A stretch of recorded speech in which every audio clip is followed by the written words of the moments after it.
muslimun. Jamaah rahimakumullah, pagi ini kita akan tadabbur hadis keluarga. Masih sekitar keluarga yang kita bahas.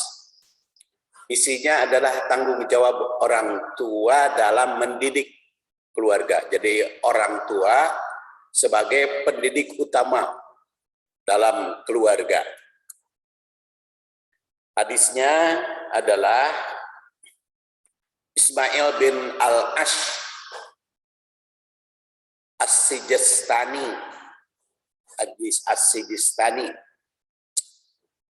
Jadi namanya Sulaiman. Dikenal oleh nama anak.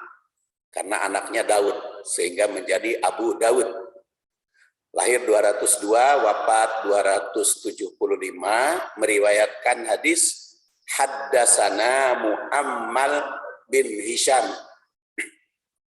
yakni Al-Yashkiri. Haddasana Ismail an Sawar Abi Hamzah qala Abu Dawud wa huwa Sawar bin Dawud Abu Hamzah Al-Muzanni As-Sarfi an Amr bin Shu'aib an abihi an jaddihi. Qala, dia menerangkan, qala Rasulullah sallallahu alaihi wasallam, Rasul sallallahu alaihi wasallam bersabda, muru auladakum bis-shalah wahum abna'u sab'i sinin wadribuhum 'alaiha wahum abna ashrin wa farriqu bainahum fil madaji'. Jadi hadisnya cukup pendek tapi bahasannya panjang. Insyaallah 2 makalah. Makalah pertama sekarang, makalah kedua insyaallah bulan depan. Muru auladakum bis-shalah, perintahlah anak-anakmu bis-shalah. Wahum sab'u sinin, ketika berusia 7 tahun. Wadribuhum, dan pukullah mereka, alaiha, atas perintah sholat itu. Artinya apabila mereka tidak mau taat atas perintah tersebut. Wahum abna'u ashrin, ketika mereka berusia 10 tahun. Wa farriqu, dan pisahkan bainahum, di antara mereka, fil madaji', tempat tidur. Jadi telah menceritakan kepada kami, kata Abu Dawud, Muammal bin Hisham, jadi guru Imam Abu Dawud itu bernama Muammal bin Hisham. Dan menceritakan kepada kami, kata Muammal, Ismail bin Sawar, yaitu Abu Hamzah. Jadi dia adalah Sawar bin Abu Hamzah Al-Muzanni As-Sayrofi bin Amr bin Shu'aib bin putra ayahnya, tentu dari kakeknya. Dia berkata, Rasul sallallahu alaihi wasallam bersabda. Di sini diriwayatkan oleh Abu Dawud nomor 418. Kalau kita lihat perbandingan matan, 7 muhadis yang sering kita kutip, yaitu Ahmad, Abu Dawud, dari 7 muhadis yang kita kutip, Ahmad, Al-Bukhari, Muslim, Abu Dawud, Tirmidzi, Nasai, dan Ibnu Majah. Maka yang meriwayatkan hadis ini cuman Ahmad, Abu Dawud, Tirmidzi. Jadi Al-Bukhari, Muslim, Ibnu Majah, dan An-Nasai tidak meriwayatkan. Jadi hanya 3 dari 7 rawi hadis.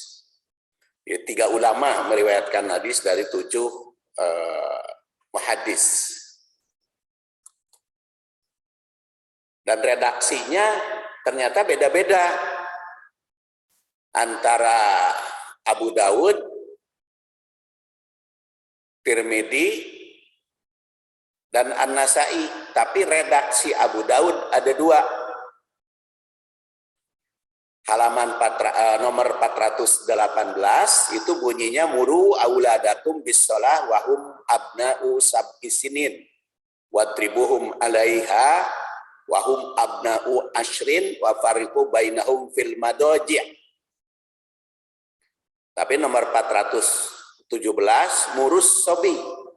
Jadi bukan muru auladakum, tapi murus sobi. Apa bedanya muru auladakum dengan murus sobi?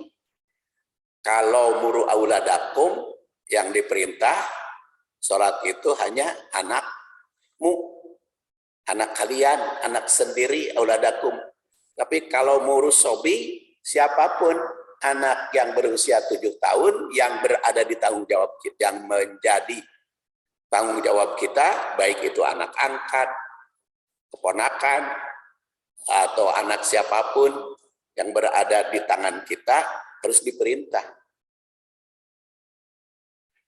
Sedangkan Imam Ahmad yang lahir 164 wafat 261 Hijriah meriwayatkan dengan kalimat idza balaghul gulam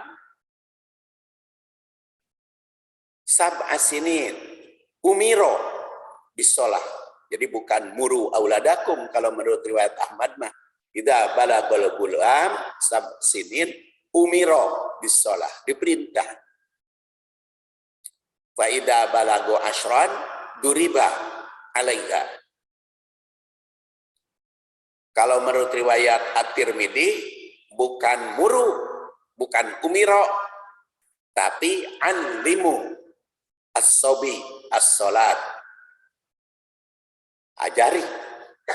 Jadi antara 3 ulama ini dengan redaksi yang berbeda. Kalau Imam Tirmidzi mah bukan muru, tapi anlimu, ajari. Apa bedanya anlimu dengan muru? Kalau muru, perintah anakmu berarti mengajarinya sebelum 7 tahun. Karena umur 7 tahun sudah diperintah. Kalau sudah diperintah, sudah bisa. Jadi sudah pandai, sudah paham, maka perintahlah anak-anakmu. Itu kalau muru, tapi kalau alimu baru diajarkan. Itulah perbedaan redaksi. Jadi hadis ini riwayatnya tidak bil lafzi, tapi bil makna. Bahkan seperti tadi saya katakan, Imam Abu Daud sendiri meriwayatkannya dengan dua macam redaksi. Jadi hanya 3 ulama dari 7 ahli hadis yang saya kutip, karena yang menjadi dasar atau yang jadi masodir asliyah yang kita kutip adalah dari 7 hadis ini selalu, Kitabus Sab'ah. Jadi ada yang idza balagha, ada yang muru auladakum, ada murus sobi, ada alimus sobi. Jadi redaksi berbeda walaupun intinya ya mempunyai kesamaan. Sedangkan tahrij hadis ada perbandingan sanad. Kalau riwayat Ahmad itu Zaid gurunya. Kalau Abu Daud ada Muammal, ada Muhammad bin Isa. Makanya 2 redaksi karena gurunya beda. Sedangkan At-Tirmidzi dari Ali bin Hujar.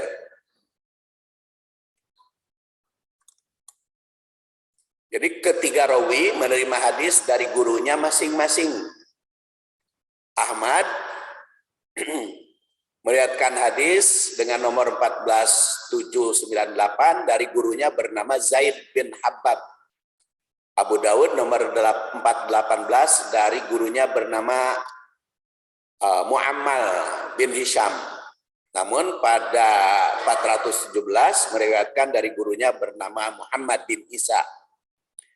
Nah, melalui jalur inilah Abu Daud meriwayatkan jalur sahabatnya bernama Sabroh bin Ma'bad. Dengan redaksi yang berbeda dengan Imam Tirmidzi yang meriwayatkan hadis ini dari gurunya Ali bin Hujr. Kita lihat sanad Abu Daud. Muammal bin Hisham yakni al-Yashkuri.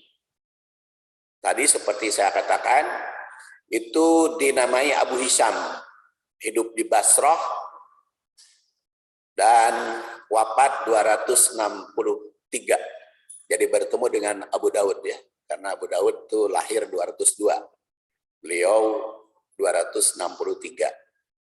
Hadisnya diriwayatkan oleh Abu Daud sebanyak 15 dan diyakini oleh Abu Daud, Abu Hisham, An-Nasai, Ibnu Hibban dan oleh Al-Asqalani sebagai orang yang kuat dan dapat dipercaya hadisnya. Kemudian Ismail, guru Muammal, menyampaikan hadis pada kami, kata beliau, dan beliau itu wafat 193. Diriwayatkan oleh Abu Dawud 86. Ibnu Hajar dan Ad-Dahabi menganggapnya dhaif. Jadi oleh Ibnu Hajar dan Ad-Dahabi dianggap dhaif. Kemudian dari Sawar bin Hamzah, itu sebagai atba' tabi'in, hadis melalui jalur beliau diriwayatkan oleh Abu Dawud sebanyak 3 hadis, oleh Ibnu Hibban, Yahya bin Ma'in dinilai sebagai siqat, dapat dipercaya. Jadi ada rawi yang dianggap dhaif, tetapi yang lain dapat dipercaya. Dari Amr bin Shu'aib, beliau merupakan cicit dari sahabat Rasul yang bernama Abdullah bin Amr bin As. Amr bin Shu'aib ini wafat 118, hadis riwayatkan Abu Dawud melalui jalur beliau 79. Al-Asqalani, Ibnu Hajar Al-Asqalani yang wafat 852 menilainya saduq, jujur. An Abi, dari Abi bapaknya, yaitu Am bin Shu'aib, berarti Abdullah bin Amr bin As sebagai tabi'in, itu pertengahan Shu'aib bin Abdullah bin Amr bin As. Karena kalau sahabat mah Abdullah bin Amr itu sahabatnya dan juga bapaknya Amr bin As. Dan di sini dikatakan dari kakeknya Abdullah bin Amr bin As yang wafat 65 Hijriah.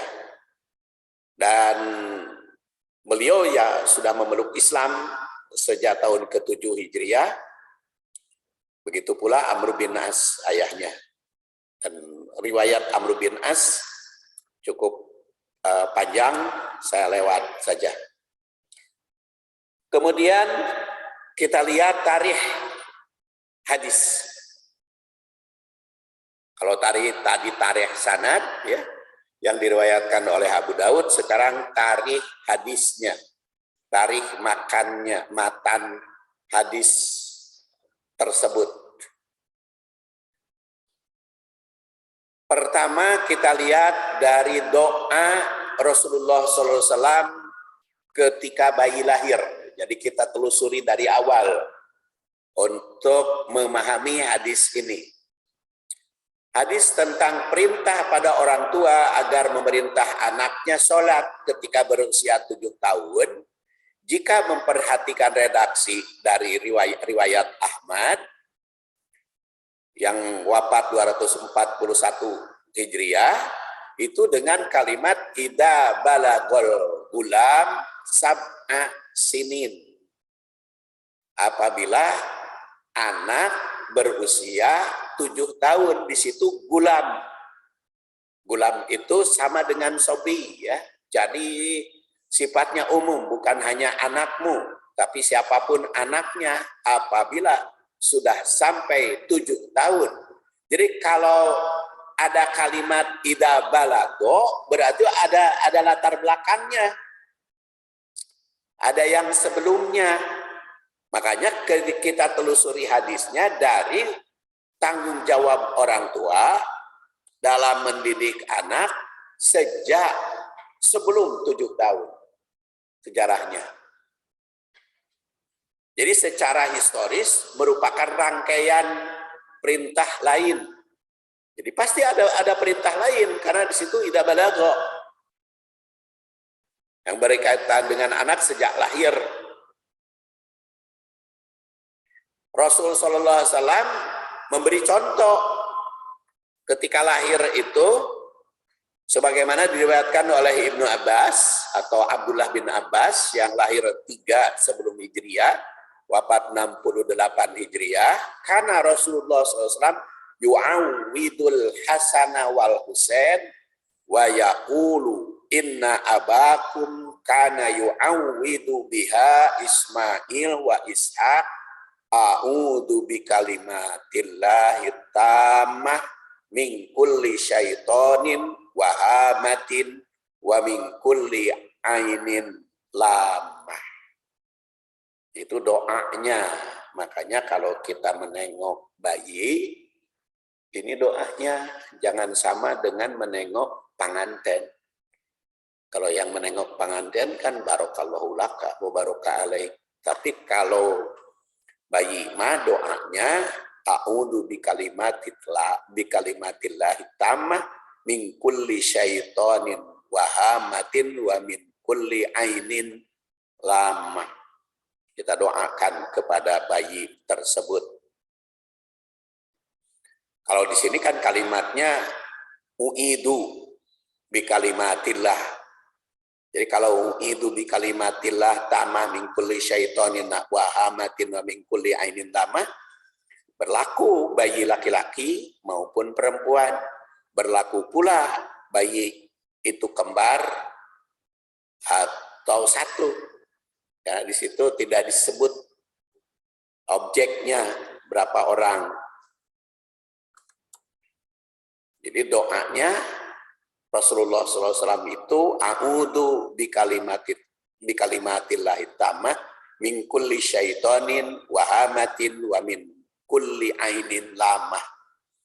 Aku berlindung dengan kalimah Allah Subhanahu wa taala yang sempurna, kalimah tammah, dari segala gangguan setan dan kejahatan makhluk yang berbisa serta dari penglihatan yang membahayakan. Itu hadis riwayat Al-Bukhari yang lahir 194, wafat 256 Hijriah. Jadi yang dilindungi bayi itu dari setan, dari makhluk yang berbisa, dari penglihatan yang jahat. Sedangkan menurut riwayat lain, ketika menengok cucunya, u'idukuma bikalimatillahi tammah. Jadi bisa u'idukuma kalau berdua. Kalau perempuan kalau anak laki-laki satu u'iduka. Atau bayi lahir perempuan u'iduki. Nah, kenapa? Karena Rasul mengubah-ubah redaksinya. Jadi kita mengubah juga nanti. Beda dengan tidak mengubah. Kalau tidak mengubah, kita tidak perlu mengubah. Seperti Assalamualaikum. Assalamualaikum saja. Jadi kalau u'iduka, di sini u'idukuma, maka kalau perempuan u'iduki, itu boleh. Walaupun seperti tadi saya katakan, dengan doa yang umum, berapapun jumlahnya. Dan berlindungnya ini dengan kalimat yang sempurna. Kalimat yang sempurna itu adalah kalimat Allah Subhanahu wa Ta'ala, perkataan Allah Subhanahu wa Ta'ala. Kalau kalimat yang sempurna bisa Al-Quran, bisa selain Quran, karena yang Allah turunkan bukan hanya Al-Quran, tapi kalimat itu banyak. Dan min kulli syaitan, dari segala setan. Setan itu juga kan jumlahnya banyak. Ada setan bungkelekan, ada setan makhluk halus. Makanya di dalam surat An-Nas, minal jinnati wan nas. Dan dalam surat Al-Kahfi ada syayatinul ins dan syayatin al-jin. Jadi ada setan makhluk kasar, ada makhluk halus. Yang kalau dalam surat An-Nas ada makhluk kasarnya itu manusia, makhluk kasar makhluk halusnya itu jin. Jadi manusia juga ada yang jadi setan atau meniru setan. Dan bayi yang dilahirkan kita mohon perlindungan kepada Allah Subhanahu wa Ta'ala. Dan dalam hadis itu juga ditandaskan bahwa cara demikian itu silaturahim. Rasulullah SAW.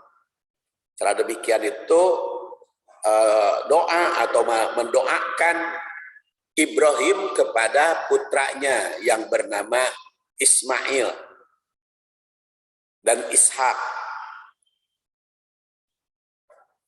Hadisnya cukup populer tentang doa ini. Karena di situ diriwayatkan oleh para ahli hadis, Abu Dawud, Tabrani, dan juga rawi-rawi hadis yang lain seperti Al-Bukhari. Hadis ini ditinjau dari sudut tugas orang tua ketika bayi dilahirkan. Orang tua mesti selalu melindungi anaknya dari segala godaan dan gangguan yang berpengaruh negatif seperti setan. Sedangkan setan itu ada dari golongan jin, ada dari golongan manusia. Al-Mubarakpuri yang wafat 1353 Hijriah berpendapat bahwa yang dimohonkan Rasul dalam doa kelahiran itu agar bayi mendapat perlindungan dari segala pengaruh negatif dan ancaman baik yang datang dalam diri seperti setan jin maupun dari luar seperti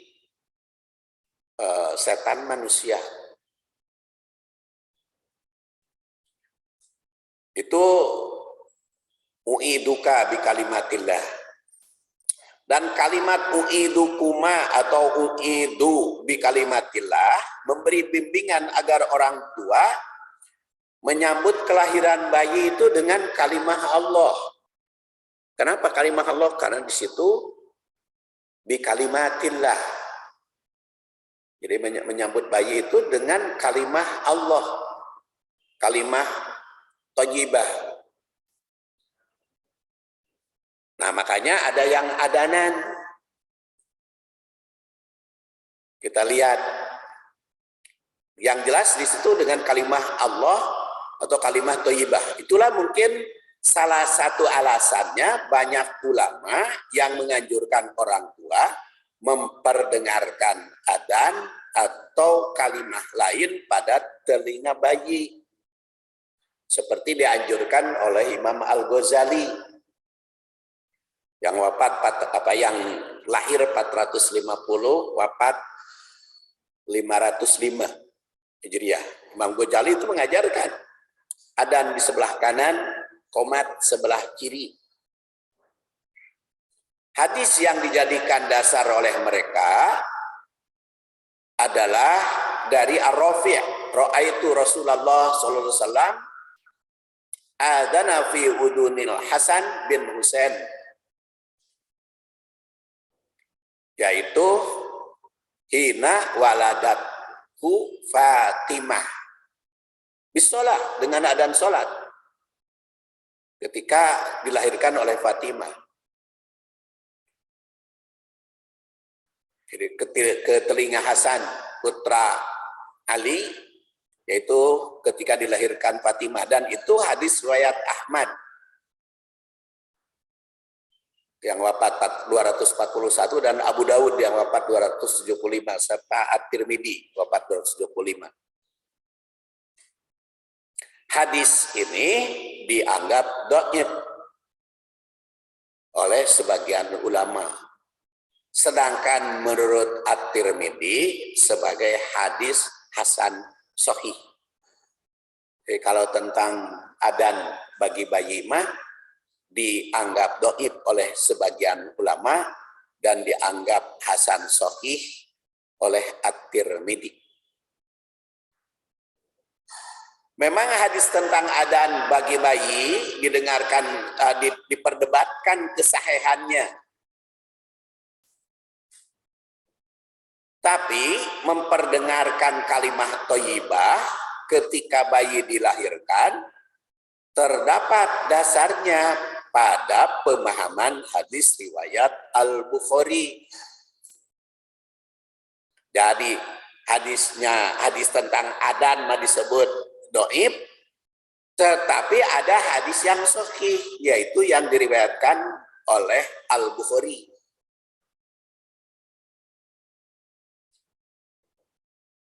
Oleh karena itu kalimat thayyibah apapun diperdengarkan pada bayi.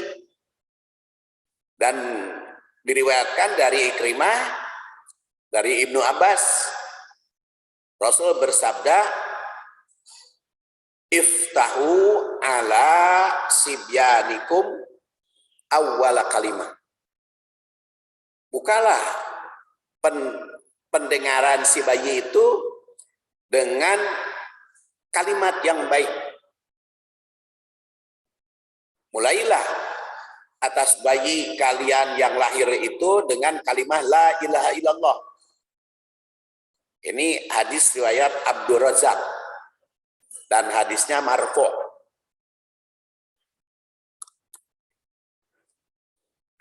Kemudian di sini min kulli syaiton tadi. Berlindungnya min kulli syaiton. Setan merupakan lambang penggoda dan gangguan manusia yang memalingkan dari jalan yang benar ke jalan yang salah. Dari jalan keselamatan ke jalan kehancuran. Itu setan mempengaruhinya. Oleh karena itu doa ini memberi bimbingan agar setiap orang tua menjaga bayi yang baru lahir dari pengaruh negatif.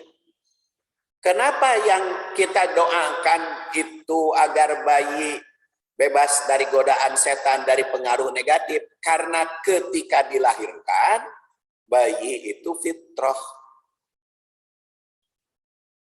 Kalau menurut riwayat Bukhari, tentang bayi dilahirkan dalam keadaan fitrah ada dua redaksi. Redaksi yang pertama, kullu mauludin yuladu alal fitrah. Redaksi yang kedua, ma min mauludin illa yuladu alal fitrah. Itu Imam Bukhari. Dua kali meriwayatkan hadis dengan dua redaksi. Imam Muslim meriwayatkannya dengan ma min mauludin. Dan Imam Bukhari itu mengaitkan di dalam hadisnya dengan Abu Hurairah membaca fa'akim wajhaka lidin hanifan fitratallah allati fataran nasa 'alaiha. Dan satu kalimat Imam Bukhari itu kullu mauludin yuladu alal fitrah fa abawahu yuhawidanihi au yunajisanihi au yumajisanihi au yunasironihi au yumajisanihi. Itu redaksi pertama, kullu mauludin. Sedangkan redaksi yang kedua, mamin mauludin, itu dikaitkan dengan fitrat Allah. Tapi kalau redaksi yang pertama, kullu mauludin, dikaitkannya dengan bahimah, tuntajul bahimah, jam'a. Jadi juga Imam Tirmidzi meriwayatkan kullu mauludin itu dengan redaksi yang berbeda. Dan ujungnya ada yang mengatakan bagaimana bayi yang belum balik wafat. Nah, kalau kita perhatikan hadis yang cukup banyak, kullu mauludin yuladu alal fitrah atau mamin mauludin illa yuladu alal fitrah, jelas ketika bayi dilahirkan itu dalam keadaan fitrah. Bahkan fitrahnya itu sejak alam arwah. Dan itu pernah berikrar kepada Allah, alastu birabbikum, dalam surat Al-A'raf. Mereka menjawab qalu bala, syahidna, bersaksi. Jadi setiap yang bayi, baik orang tuanya kafir atau muslim, baik hasil perjinahan ataukah tidak, itu dalam keadaan fitrah. Nah, maka karena dalam keadaan fitrah, begitu lahir harus dilindungi dari godaan setan. Karena setan itulah yang suka menggoda manusia, menyimpangkan dari fitrah tersebut. Oleh karena itu kalimat yang pertama, u'idu bi kalimatillahi tammah min kulli syaitonin, dari setan. Dan ini bukan hanya doa, karena doa di dalam syariat Islam itu bukan hanya permohonan, tapi juga usaha. Sering dikatakan senjata paling ampuh adalah doa. Doa itu bukan hanya ucapan permohonan, tetapi berkaitan dengan sikap dan tindakan. Karena apa? Karena Allah Subhanahu wa Ta'ala berkaitan dengan doa, ulaika lahum nasibum mimma kasabu.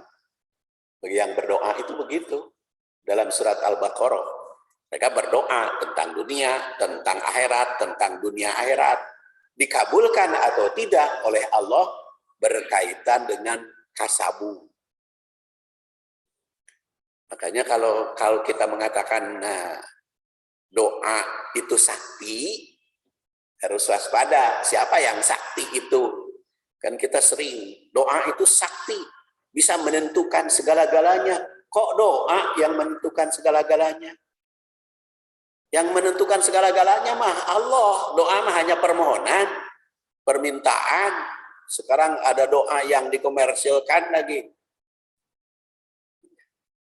Jadi saya hampir tiap hari dapat WA dari grup-grup yayasan, klub-klub yayasan, yayasan anak yatim, yayasan jompo, yayasan banyak sekali yang kirimkan. Ya, awali doa sebagai doa senjata yang mampu, yang mabrur, yang segala macam. Maka doakan dan silahkan kirim ke rekening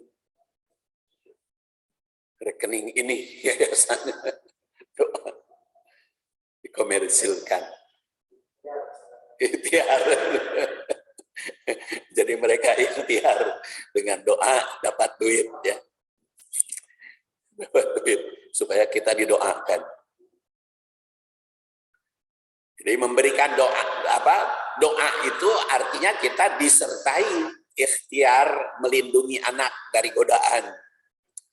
Kalau kita kadang-kadang kan sering berdoanya mingkuli syaiton, tapi setannya diperdengarkan kepada bayi itu, ya. Suara-suara setan.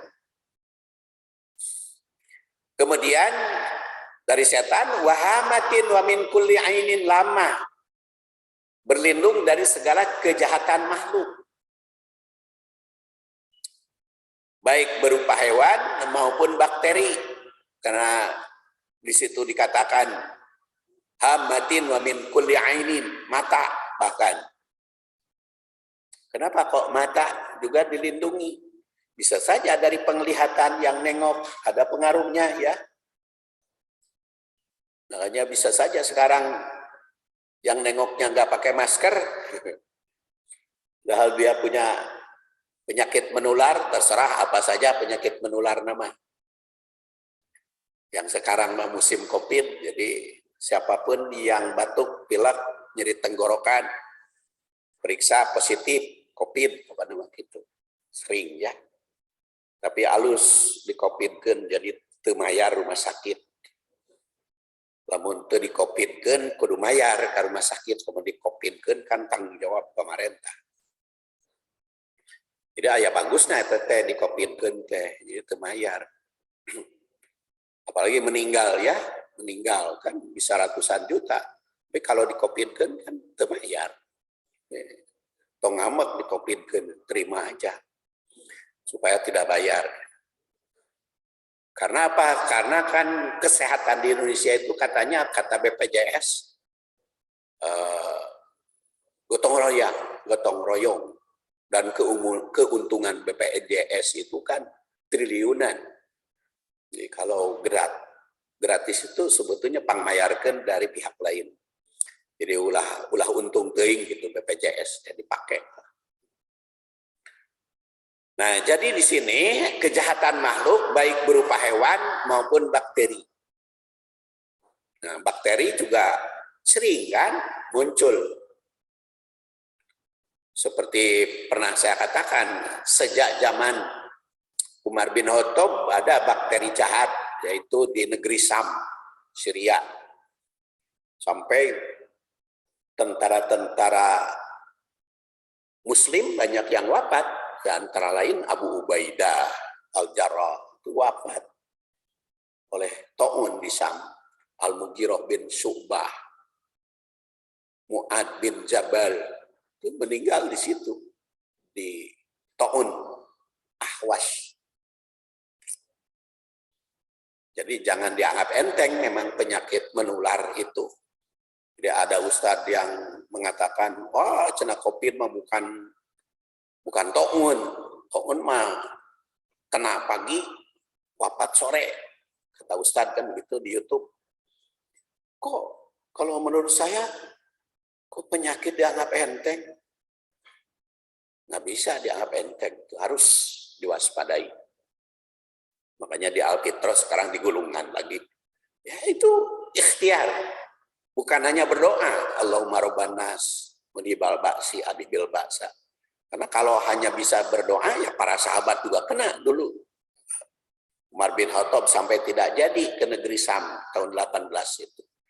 Karena ada wabah di situ. Beliau menghindar, tidak datang.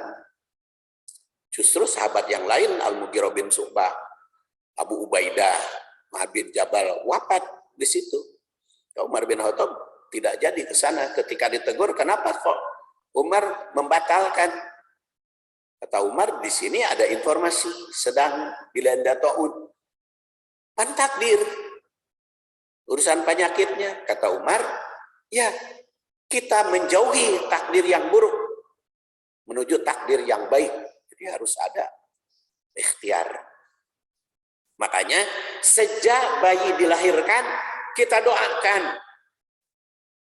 Kalau dikatakan didoakan, diikhtiari. Harus dijaga itu. Bayi itu baik fitrah ruhaniyahnya maupun fitrah jasmaniyahnya. Dari hamatin wa min kulli ainin. Segala yang membahayakan. Itu tentang doa. Kemudian ketika 7 hari ajaran akikah. Samurah bin Jundab atau juga yang mengatakan Jundub wafat tahun 59 Hijriah meriwayatkan bahwa Rasul bersabda, kullu gulamin rohinun bi aqiqatihi tudbahu anhu yauma sabihi wa yuhlaku ra'suhu wa yusamma. Setiap bayi yang lahir tergadai oleh akidahnya, oleh akikahnya maksud saya, yang disembelih pada hari ke-7 dari kelahirannya, kemudian menggunduli rambut kepalanya dan memberi nama. Hadis riwayat An-Nasa'i, lahir 215, wafat 303 Hijriah. Kata Abu Thayyib, ini pengarang Aunul Ma'bud, yang wafat 1329 Hijriah, berdasar hadis ini, penyembelihan akikah disyariahkan pada hari ke-7, kata Abu Thayyib, dan tidak disyariahkan sebelum atau sesudahnya. Dan di sini dikatakan disembelihnya, tudbahu. Jadi kenapa Rasulullah memakai kalimat tudbahu, disembelih? Disembelihnya hari ke-7 teh. Ai dituang nama mangga. Kapan saja dituang nama, daging nama. Tudbahu. Kemudian ada yang mempersoalkan yang dibagikan teh atahna atau matengna atau kumaha. Di dalam hadis ini tidak disebut kudu dikumahakeun. Akikah pokoknya disembelih pada hari ke-7, rek disembelih narek di kumahakeun terserah, rek digulai, rek ditongseng, mau dibakar saja terserah. Dan dibagikeunnya mau hidupnya, apa hidupnya Pak? Atahna bade asakna tidak diatur. Dan penekanannya disembelih karena kita banyak yang beli daging. Bukan akikah, tapi beli daging. Cuman telepon, kirim daging, terus dipencit. Pas enggak? Penyelenggaranya pas hari ke-7 atau tidak?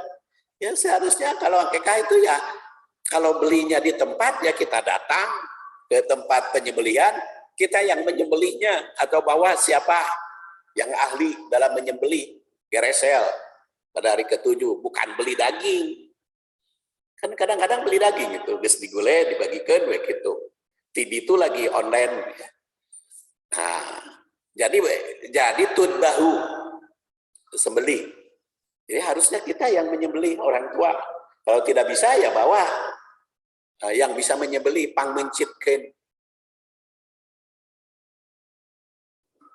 Dan kata Abu Thayyib tidak disyariahkan sebelum atau sesudah karena yaum sabihi.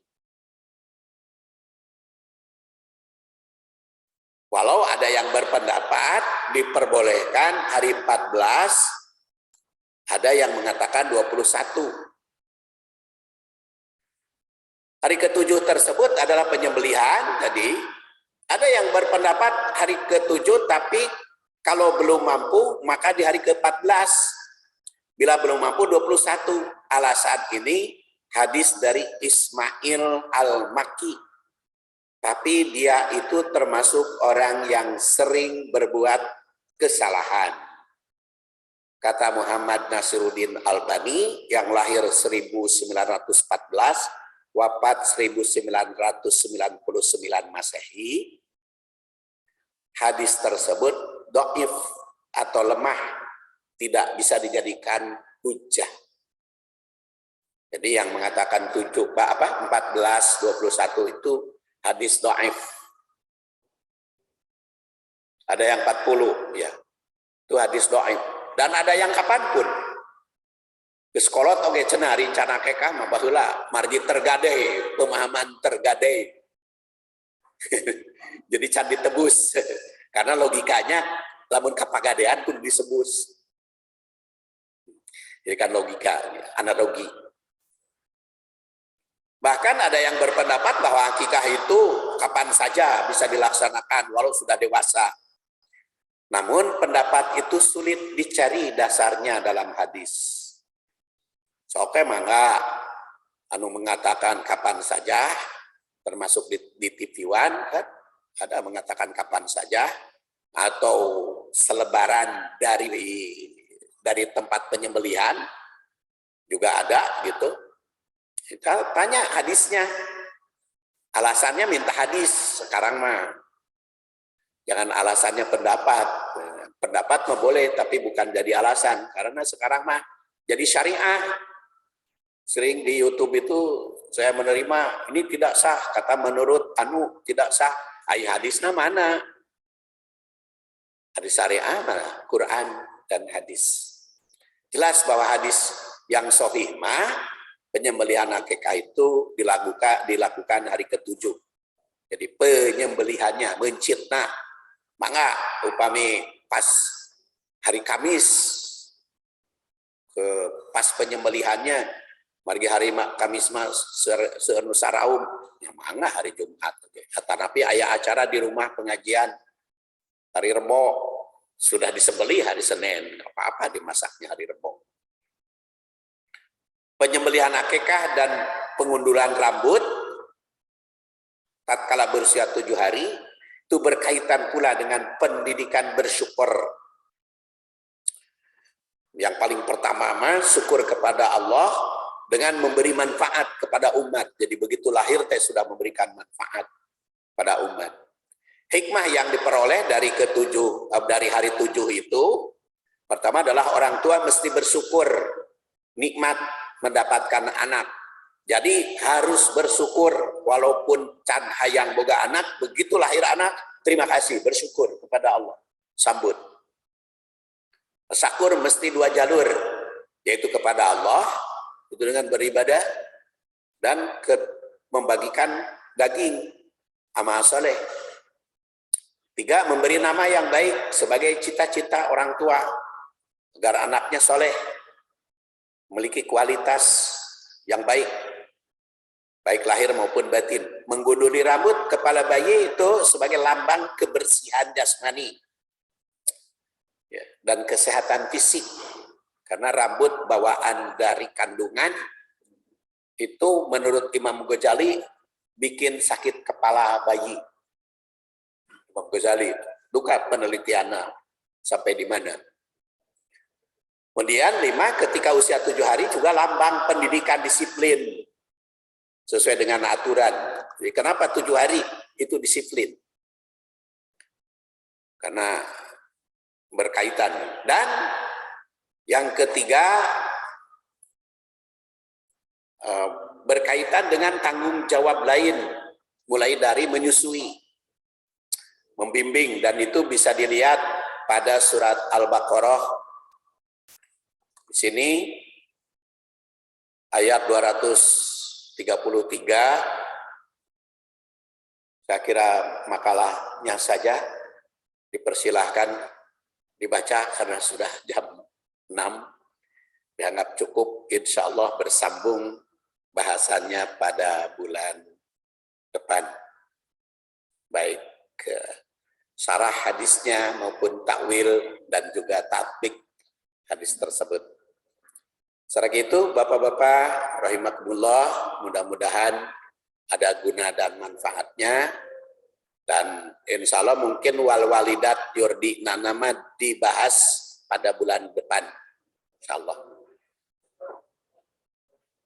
Oh, Ramadan bulan depannya masih jalan seperti biasa saja, Ahad pertama bulan Ramadan. Kita akhiri subhanakallahumma wa bihamdik